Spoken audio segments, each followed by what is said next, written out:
Good morning friend. দেখো কিছুটা কাঁচা আম ঘরে ছিল, সেটা একটু পেকে গেছে।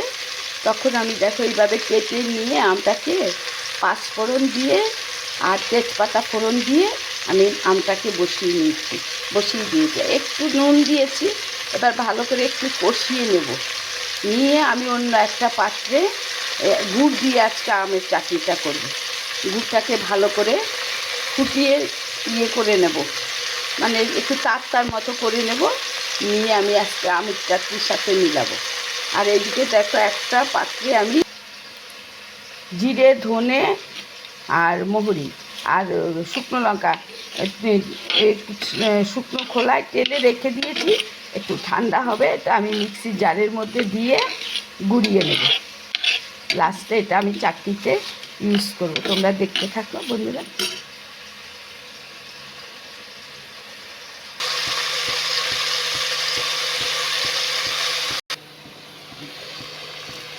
এই যে আমের চাটনিটা করব, আমটাকে ভালো করে কষিয়ে নিচ্ছি। আর এদিকে একটা পাত্রে দেখো গুড় দিয়ে আমি ফুটিয়ে নিচ্ছি। তার মতো যেই হবে তখন আমি চাটনির মধ্যে এটা দিয়ে দেবো। আর এইদিকে ভাজা মশলাটা আমি করে নিয়েছি, এটা মিক্সিতে গুঁড়িয়ে এবার লাস্টে চাটনির উপর ছড়িয়ে দেবো। এখানে আছে জিরে, ধনে, শুকনো লঙ্কা আর মহুরি। এই যে মশলাটাকে নিয়েছি মিক্সির জারে, এবারে আমি এটাকে গুঁড়িয়ে নেব। লাস্টে আমি চাটনির মধ্যে ছড়িয়ে দেব। চাটনির গুড়টাকে ফুটিয়ে নিচ্ছি, একটু তার মতো হয়ে আসবে, আমি চাটনির সাথে মিলিয়ে দেবো। আমটাকে ভালো করে কষিয়ে নিয়েছি পাঁচফোড়ন দিয়ে, আর পাঁচফোড়ন আর এক তেজপাতা।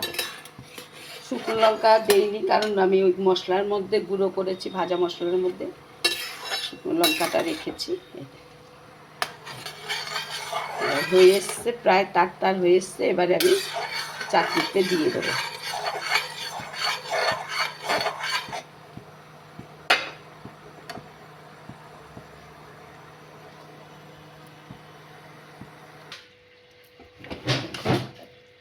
এবারে আমের মধ্যে আমি গুড়টা মিশিয়ে দিচ্ছি, সবটা গুড়।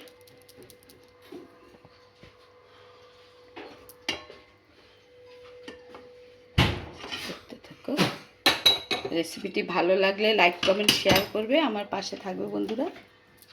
আমি পাশে তাহলে আমার ভীষণ ভালো লাগবে। আমি সবটা গুড় মিশিয়ে দিলাম। এবার আর একটু হবে, তারপরে আমি ওই ভাজা মশলাগুলো যেটা করে রেখেছি সেটা উপর থেকে দিয়ে দেবো। এভাবে আমের চাটনি বানিয়ে খাবে, দুর্দান্ত লাগে খেতে। তাহলে আজকের মতো আসি। দেখো বন্ধুরা, আমের চাটনিটা হয়ে গেছে। এই যে মিক্সির জারে মশলার গুঁড়ো করে রেখেছি, এই গুঁড়োটা আমি উপর থেকে একটু ছিটিয়ে দিচ্ছি।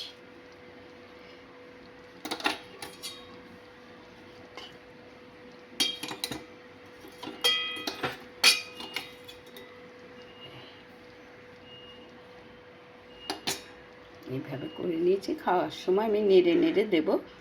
তারপরে একটু রোদে দিলে দেবে, নাহলে এমনি রাখলেও তোমার ভালো থাকবে।